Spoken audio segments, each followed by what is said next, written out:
नमस्कार, बहुत स्वागत है आपका। टीवी9 मध्य प्रदेश छत्तीसगढ़ देख रहे हैं आप। मैं हूं आपके साथ आमिर खान। आपको बताता हूं मध्य प्रदेश की 5 बड़ी खबरें। मध्य प्रदेश की राजधानी भोपाल में मछली परिवार के साम्राज्य पर मोहन सरकार का बुलडोजर चला है।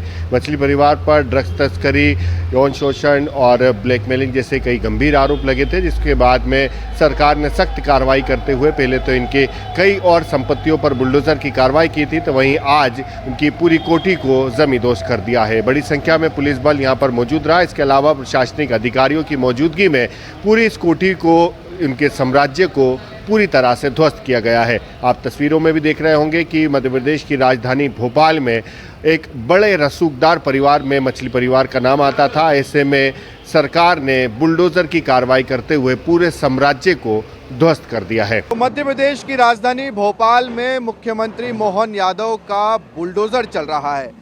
तस्वीरें आपको सीधे दिखाते हैं। दरअसल ये जो आलीशान घर आप देख रहे हैं, ये शारिक मछली का है। चूँकि कई दिनों से कार्रवाई चल रही है, ड्रग माफिया, लव जिहाद, लैंड जिहाद, कई तरह के गंभीर आरोप हैं।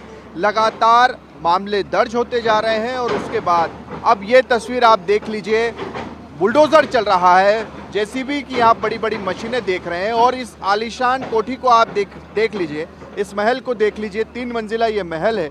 40 साल का साम्राज्य 4 घंटे में खत्म कर दिया गया है। दरअसल लंबा कारोबार, और कारोबार से भी सरकार को परेशानी नहीं है कि अगर आप लीगल कारोबार करते हैं, मगर यहाँ पर जो चीज़ें देखने को मिली है, सबसे बड़ी आपत्ति अगर किसी बात को लेकर थी तो वो थी लव जिहाद। हिंदू लड़कियों को टारगेट करना, उनके अश्लील वीडियो बनाना और उसके बाद उन्हें ब्लैकमेल करना, यही शिकायतें आई, जिसके बाद जांच पड़ताल की गई और आरोपियों के मोबाइल में से सैकड़ों वीडियोस मिले, अलग अलग लड़कियों के, दर्जनों लड़कियों के साथ इस तरह से चीज़ें की गई। और उसके बाद मुख्यमंत्री मोहन यादव ने खुद संज्ञान लिया और अब हम इस तरह की कार्रवाई देख रहे हैं। इससे पहले भी शारिक मछली के कई ठिकाने, तकरीबन 100 करोड़ रुपए की ये प्रॉपर्टी होगी, जहां पर इस तरह की कार्रवाई की गई है।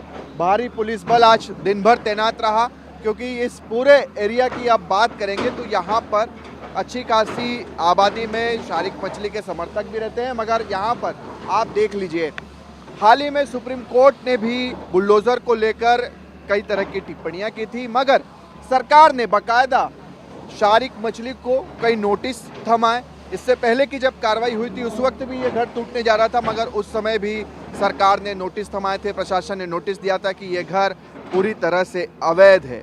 और उसके बाद आज हम इस तरह से एक बड़ी कार्रवाई यहाँ पर देख रहे हैं। इससे पहले मध्य प्रदेश के छतरपुर में भी हमने एक बड़ी कार्रवाई देखी थी। और आज सीधे अगर सरकार की भाषा में कहें, मुख्यमंत्री मोहन यादव की भाषा में कहें, जो उन्होंने कहा कि ड्रग माफिया, लैंड माफिया और लव जिहाद के आरोपियों को किसी भी कीमत पर बख्शेंगे नहीं।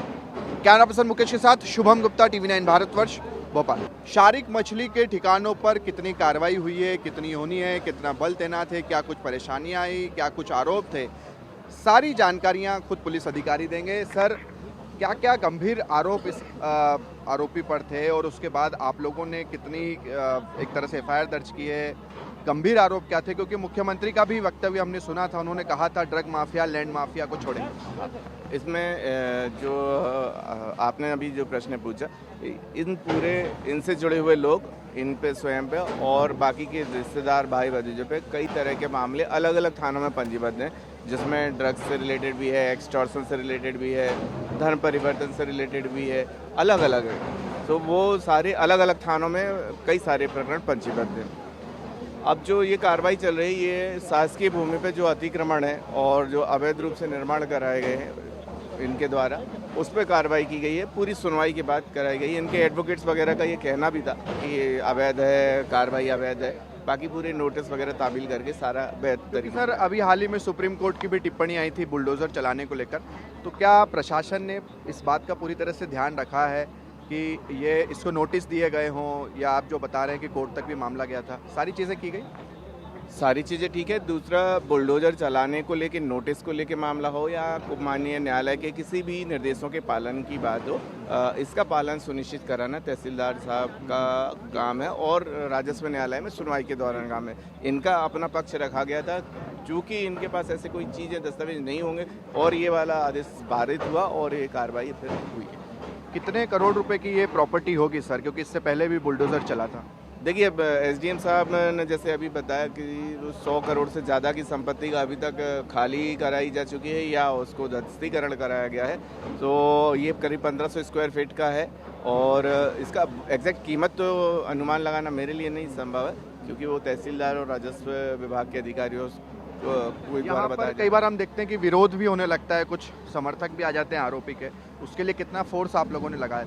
देखिए, सुबह से कुछ विरोध जैसी स्थितियां थी, कुछ लोग आए थे जो हितबद्ध थे, इनके साथ के हो या व्यवसाय में जुड़े हुए हों, पर उनको समझाइश दे दी गई थी। पर्याप्त व्यवस्था लगाई गई है और करीब 250 का बल यहाँ पे लगा हुआ है अभी की ज़रूरत में, और अभी लॉ एंड ऑर्डर जैसी कोई सिचुएशन नहीं है। यदि कोई ऐसा करता है तो उस पर भी सख्त कार्रवाई की जाएगी। चलिए, तो 250 से ज़्यादा पुलिस बल यहाँ पर मौजूद है और अगर कोई भी व्यवस्था बिगाड़ने की कोशिश करता है तो उस पर भी सख्त कार्रवाई की जाएगी। बहरहाल तमाम तरह के नोटिस दिए गए, जांच पड़ताल की गई, कोई भी कागज़ दस्तावेज इस घर को लेकर आरोपी पेश नहीं कर पाया और आखिरकार उसके बाद ये जो अतिक्रमण का घर था उसे तोड़ा जा रहा है। कैमरा पर्सन मुकेश के साथ शुभम गुप्ता, TV9 भारतवर्ष, भोपाल। आपको बताते हैं, मध्य प्रदेश के जबलपुर को एक बड़े फ्लाईओवर की सौगात मिली है। जबलपुर को ट्रैफिक से निजात दिलाने वाले ये ब्रिज पर आज से गाड़ियां चलने लगी हैं और 23 तारीख को विधिवत रूप से इसका शुभारंभ होगा। रानी दुर्गावती के नाम पर यह ब्रिज को पूरी तरह से समर्पित किया गया है। मध्य प्रदेश का सबसे बड़ा फ्लाईओवर, जिसका जो केबल स्टे ब्रिज है वो देश का सबसे बड़ा केबल स्टे ब्रिज है और कुल मिलाकर लगभग 7.5 से 8 किलोमीटर लंबे इस फ्लाईओवर का लोकार्पण 23 तारीख को होने जा रहा है। माननीय गडकरी जी, मध्य प्रदेश के मुख्यमंत्री माननीय मोहन यादव जी, उनके कर कमलों से लोकार्पण होगा और इस ऐतिहासिक अवसर का जबलपुर साक्षी बनेगा। एक लंबे संघर्ष की कहानी इसके पीछे है। 2016 में इसकी घोषणा मैंने करवाई थी माननीय गडकरी जी से और 2016 से लेकर और इसके काम प्रारंभ होने तक काफ़ी संघर्ष, काफ़ी उतार चढ़ाव और बहुत सी रुकावटें थी, लेकिन जबलपुर की जनता का आशीर्वाद और सभी जनप्रतिनिधियों की एकजुटता, ये उसका सुखद परिणाम है कि 23 तारीख को ये बड़ी सौगात जबलपुर को मिलने जा रही है। मैंने कहा 7.5 से 8 किलोमीटर लंबाई कुल मिलाकर है इसकी। और टाइमिंग बचा पाए, अगर कितना बचेगा कुछ अंदाजा? इसमें ये जबलपुर का, मध्य प्रदेश का सबसे बड़ा फ्लाईओवर है, तो आप मान के चलिए कि अगर किसी को मदन महल से दमोह नाका जाना है तो सामान्यतः ट्रैफिक में उसको 40 से 45 मिनट लगते थे। अब 7 से 8 मिनट में वो पहुंचेंगे। ईंधन की भी बचत होगी, समय की भी बचत होगी। राजा रघुवंशी हत्याकांड मामले में एक बड़ा अपडेट सामने आया है। यहां पर शिलांग पुलिस इंदौर पहुंची है और जो राजा रघुवंशी हत्याकांड मामले में पहले से ही आनंद, आकाश और विशाल को पहले गिरफ्तार किया गया था, तो उनके एक और अन्य साथी भरत यादव को गिरफ्तार किया गया है। Shillong police Indore crime branch में इनसे पूछताछ कर रही है। कई अहम खुलासे होने की भी संभावना व्यक्त की जा रही है। तो वहीं भरत के परिजनों ने पुलिस पर बिना जानकारी दिए हिरासत में रखने का आरोप लगाया है। बालक है, उसका क्या नाम है और कौन है? भरत यादव मेरा बालक। अच्छा, क्या करता है भरत? इनके पड़ोस में दुकान है कपड़े की, उस पर काम करता है। अच्छा, कब लेके आया उसको? आपको कब जानकारी लगी क्राइम ब्रांच उसको उठा के लाई? ये मेरे छोटे बालक ने फोन करा कि भरत को उठा लेगा। अच्छा, तो क्यों उठा लेगा? ये उसने नहीं बताया। छोटा बालक। आप लोग कहाँ पे रहते हो और वो किससे इसकी दोस्ती किस लड़के की? नंदबाग में रहते हैं हम। नंदबाग में। और किसका दोस्त है ये? सभी बच्चे कॉलोनी के दोस्त हैं। वो नाम बताओ ना। सभी कॉलोनी के बच्चे हैं। सोनम रघुवंशी में हत्याकांड में जिसको विशाल आनंद आकाश किसका दोस्त है? हाँ, इनको पहचानता था। विशाल आनंद आकाश के तीनों को दोस्त है। आप लोग भी उसी मोहल्ले में रहते हो क्या? हाँ, उसी मोहल्ले में। अच्छा, तो इसने क्या मोबाइल दिया था या सिम दी थी खरीद के? ऐसा कहना पुलिस का, सिम या मोबाइल या बात करी थी? बहुत सीधा हमारा उनको बोल नहीं कुछ भी नहीं। उन तीनों के साथ ही घूमता था ये? अब शाम को काम पे जाने के बाद में साथ में बैठते थे ना कॉलोनी में। कौन कौन बैठता था साथ? सभी बच्चे कॉलोनी के जितने। नाम बताओ ना उनके। अब ये भी बैठता था, ये आकाश भी बैठता था, आनंद भी बैठता था, बस एक ही गली में सब रहते हैं। हाँ अच्छा राज भी वही रहता था, राज से भी दोस्ती थी इसकी? मैं खुद नहीं जानता हूँ उसको तो। तो आपका घर वही है जहाँ वो तीनों का घर है? हाँ उसी गली में? हाँ। अभी ये क्या बोले मेघालय पुलिस आपको? मेरे को मालूम है पहले भी कभी पूछताछ हुई थी क्या? नहीं, मेरे को बच्चे की उम्र क्या है, नाम एक बार बता दो। भरत यादव है उसका नाम, 19 साल उम्र, 19 में चल रहा है वो। अपना नाम एक बार फिर बता दो। महेश यादव। वोट चोरी के मुद्दे को विपक्ष जोर शोर से उठा रहा है। इसी बीच मध्य प्रदेश के टीकमगढ़ में केंद्रीय मंत्री वीरेंद्र कुमार खटीक के घर के पास में ही बड़ी संख्या में वोटर आईडी कार्ड मिलने से हड़कंप मच गया। इसको देखते हुए स्थानीय प्रशासन ने जांच शुरू कर दी है। तो वहीं ये बात भी सामने आई है कि एक स्वास्थ्य विभाग के कर्मचारी के घर से ये वोटर आईडी कार्ड वहां पर फेंके गए थे। उसके बाद में अब पूरी तरह से मामले की गंभीरता से जांच की जा रही है। उसके बाद ही पूरी तरह से खुलासा हो सकेगा कि आखिर ये वोटर आईडी कार्ड वहां कैसे आए थे और आखिर ये वोटर आईडी कार्ड किसके हैं। मध्य प्रदेश में एक बार फिर मौसम ने करवट ली है। एक ब्रेक के बाद फिर मूसलाधार बारिश का दौर देखने को मिल रहा है। मौसम विभाग ने 12 जिलों में तेज बारिश का अलर्ट जारी किया है, जिनमें नीमच, मंदसौर, शहडोल, उमरिया के जिले शामिल हैं।